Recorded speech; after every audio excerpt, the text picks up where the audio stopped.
I know it's the Republican Party. They are way more behind it now that Tucker Carlson is gone. He's gone, so now they got the red light to be 100% for it. So I start with Garland, then we go Lee Camp next. You can give your thoughts on the whole Russian coup and the Western media coverage of it. I think the desperation they showed was hilarious. But Garland can start. Now I pass to Lee Camp after that. Sure. I'll start with this. The current state of the Ukraine war. This is the way I've been putting it. It's kind of like a chess game. If you ever play chess and you look, and let's say you're looking at 3 moves out and you're saying checkmate.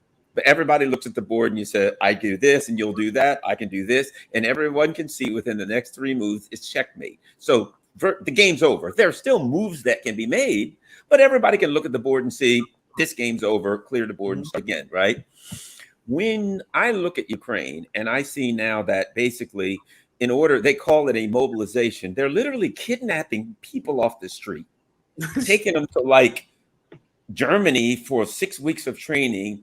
And then they're sending them back and putting them in a Bradley and sending them out in the middle of a minefield, basically kidnapping victims pushed into the middle of the minefield. And they're calling that an offensive. When I see that, I say, it's over.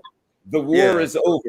There is no military plan. There is no military mind which can say we are down to putting kidnapped people into a Bradley and telling them there's the minefield in that direction. Get all of your little vehicles on the line, go out into the minefield and get blown up. I see no way that this thing isn't really militarily. It's over. The whole Prigozhin thing, I'll say this about that. You can call it an attempted coup. The reality is this: the idea that 8 or 10,000 soldiers in a column going down the road to Moscow literally presents a threat to the government. If in fact 10,000 guys could get on the road and drive to Moscow and overthrow the government, Biden would have done that a long time ago. He'd have made 11,000. That's a great point, Garland, because I don't know if you can see how they cover it, but they cover it in a way like, oh, Putin got lucky. It's a coin toss that he could have been out of power. He got lucky, but go ahead, Garland. No, there were, Prigozhin is, I mean, if you look at his record, here's a guy who did 10 years in jail for armed robbery. I mean, it's not like he's, some brilliant political mind that's going to think this thing through. He is a bit unhinged. I personally think that in a way, the Russian government's better off because Prigozhin is very unhinged and he's been saying all kind of unhinged, crazy things that the Russian government hasn't liked at all. And they're probably happy that he finally made his move and they can get him done, get him out of the way once and for all. I think we're now going into I'll finish by saying this. We're heading into this NATO meeting in the next month, in the next few weeks in Vilnius. The reality is this: if NATO had the a military capability to enter to have some kind of a fight with Russia, I think they do it. But at this point, they're basically out of military equipment. If you look at what is literally, they say that the British could put together maybe 25,000 actual combat troops. So NATO does not actually have the military capability right now to enter into the conflict. So it is what it is. I see it playing out, and I see this eventually in a collapse. That's the word I'll use. At some point, militarily, politically, Ukraine is going to collapse based on the direction that we're going now. That's my thoughts. Yeah, a lot of great things said there. I want to get Lee Camp in the conversation. Anything you want to add? Your general takes on the recent developments in Ukraine and the Western media coverage of it? Yeah, the funniest thing to watch for me was like you said, the Western media coverage. I mean, the moment that started happening, they started jumping up and down saying, it's a coup, Putin's days are numbered, it's over, it's over. And then the following day, you have those same clowns who got it all wrong, and now the coup is over rather than Russia being over. Got it all wrong, sitting on the same TV shows going, well, here's what's going to happen. And it's like, dude, yesterday you got everything wrong. Why are you the analyst? I mean, it's just, it's pathetic. And of course, this is the way the U.S. treats any one of our enemies when we want to try and bring them down, is everything's going to end civilizations that have been around for 1,000 years. Like there's 4 protesters in China and the U.S. says, oh, China's collapsing. Meanwhile, you have, Black Lives Matter protests in the U.S. They didn't say, oh, the U.S. is done for. So it's just this complete hypocrisy around those type of things, and it's U.S. media is just clown. Lee, are you telling me? Are you telling me the analysis from Ann Applebottom? Are you telling me that she don't have a great grip on what's going on, because she said this is Putin's Tsar's Nicholas II moment? I think she wrote. Yeah. Like, Yeah. And then the next day she was like, "Man, why did the Wagner group people give up?" Like, and furthermore, as I think Mark Ames said on Twitter, if there is one thing that would make the West and the United States miss Vladimir Putin, it'd be all of a sudden Prigozhin is the head of the largest nuclear stockpile in the world. Like, do they think twice as to what it looks like if that coup actually worked? It's a catastrophic, but they don't care. They don't think that far down the road. And let me add this, and I think this is important for people that don't understand the political dynamics going on in Russia. The political arguments in Russia are not between those who would prefer to continue the special military operation in its current form and those who just want to, call the neocons and surrender. No, the actual political argument in Russia is between those who the Putin government and those who feel he's being far too soft. See, if in fact there was a coup or a change of power in those who oppose Putin in Russia, it would be those who are saying, why are we not carpet bombing every city and flattening everything in Ukraine and firing Kinzhal missiles at every U.S. aircraft carrier? The fact of the matter is, if they would get what they wanted, which would be a change of government in Russia, the opposition to Putin, which there isn't a whole lot anymore, but the opposition to Putin would be the ones that say, let's blast the hell out of those people. What are we doing sitting here waiting, being so nice for?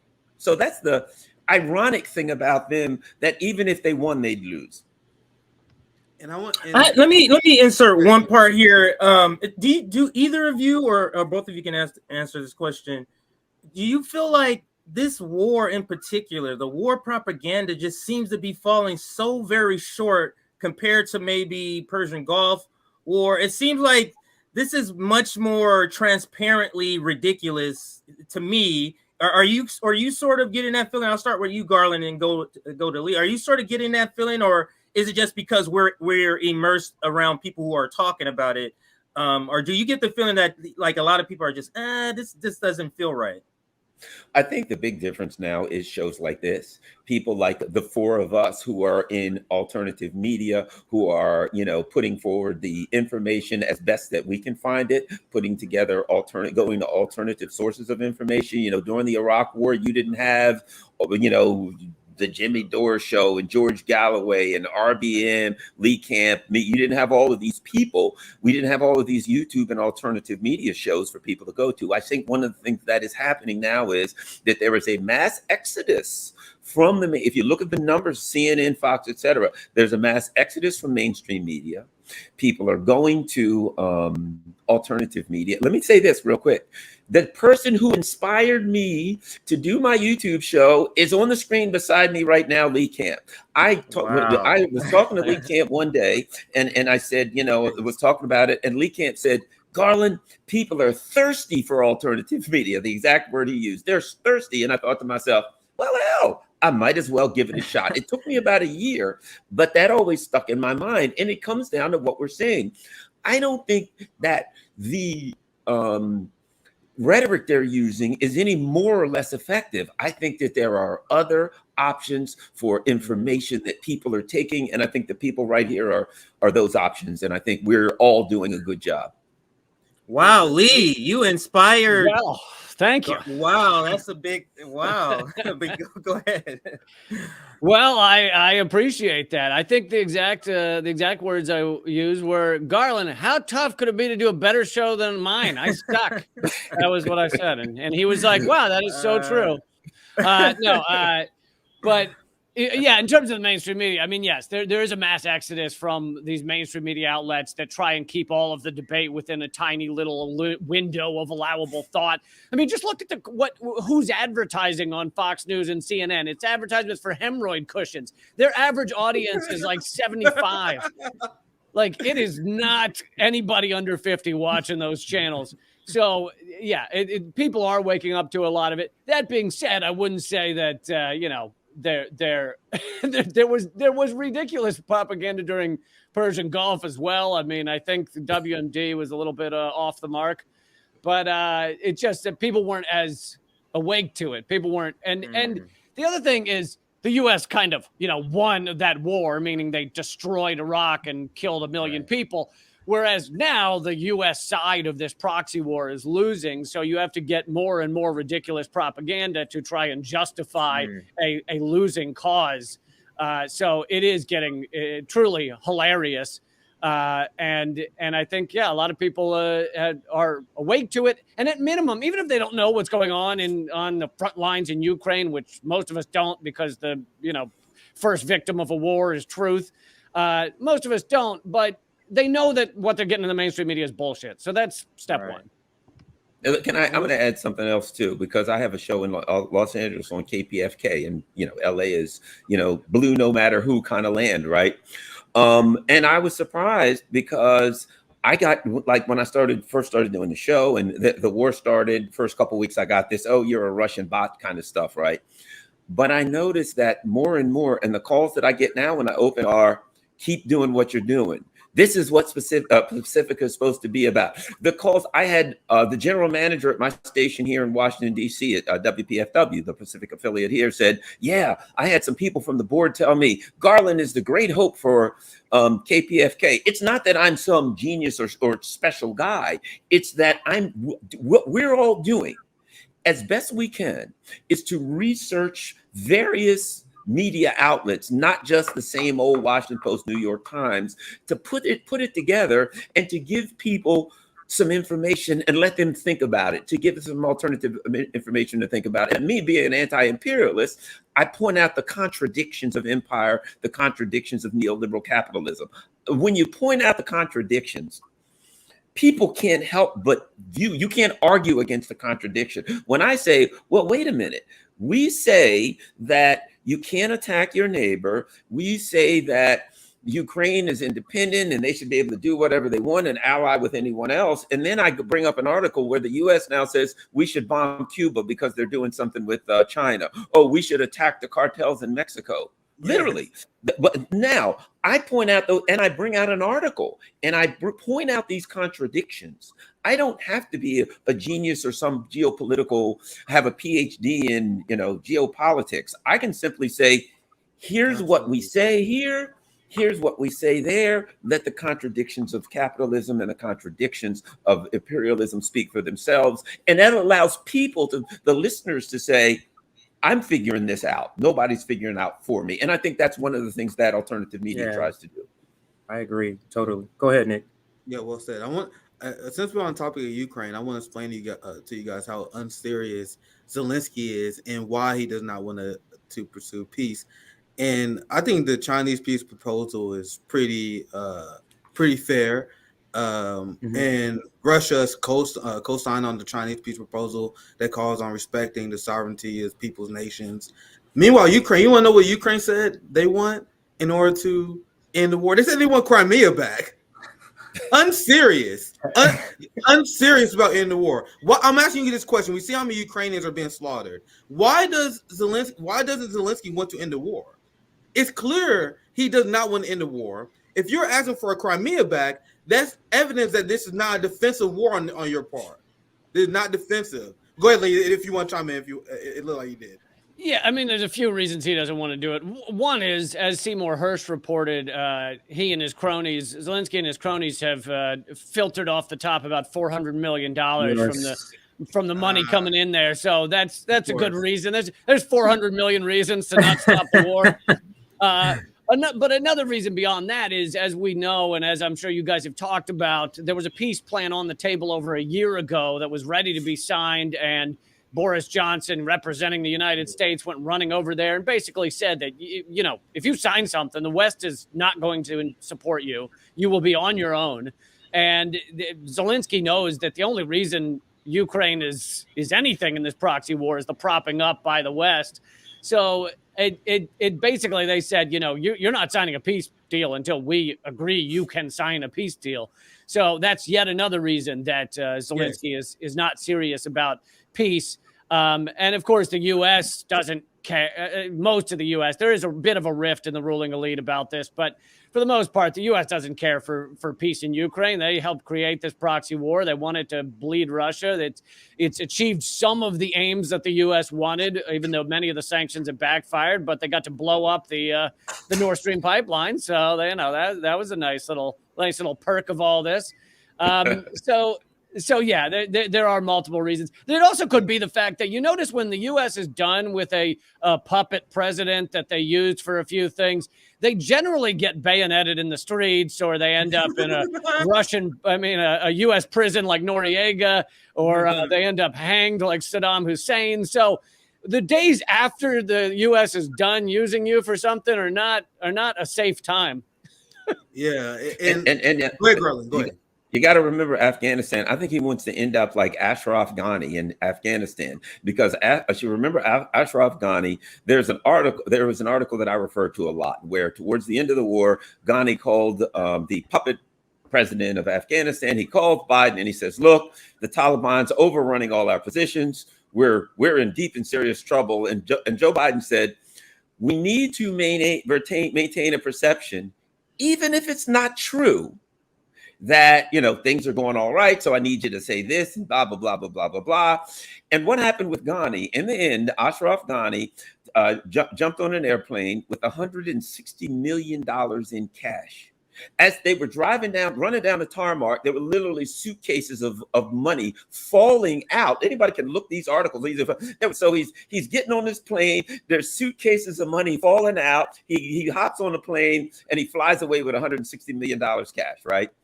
I think Zelensky's like, yeah, I think that's how I want this to end for me. He knows that this is going to be a flop at some point. As Lee said, the only question is, do you end with a bayonet sticking out of you, or do you get to take off with suitcases full of money falling out of the plane as you? And I think he looks at it, he's like, I'm going to opt for the latter. I want the suitcases full of money. So what does it boil down to? That he's an actor, that he's not a real player in this game. He's doing what he needs. He's got his $400 million, so he's already paid. How do I continue to play this role as long as they tell me? And then at some point, I'm out of here. He wants to be the guy what he doesn't want to be is, if you remember when they were taken off from, when they were at the end of the Afghanistan crisis, and these planes were taken off from Kabul, and they showed like these people falling off the plane, dangling from the fuselage, and they're like falling out of the sky. And I think what he knows is those are his options. Either he's the guy with 160 million, or he's the guy dangling off the landing gear from 1,800 feet as he falls to his death at the end of this thing. Those are his choices. Yeah, he dug his own grave. And those great two analysis by Lee Camp. And this is another reason why Zelensky is not in any hurry to in this war. So you guys put unreasonable demands up and say we won't end this war unless we get Crimea back, saying nonsense. And then Zelensky says he's not going to have presidential elections until Ukraine wins the Ukraine conflict. So of course he don't want peace, because this is extending this conflict is another way that he can hold power. So isn't it funny, Garland, Lee, my brother CJ, how especially liberals in the West say we are fighting for democracy, and here is Ukraine, who banned opposition parties, banned opposition media, banned different religions, and now they're saying we not even have elections. So what are your initial reaction to Zelensky saying this? Go ahead, Lee. Well, they say they can't. He says he can't have elections during a time of war. The U.S. has been at war for 100% of our time on this planet, and we have bullshit elections all the time.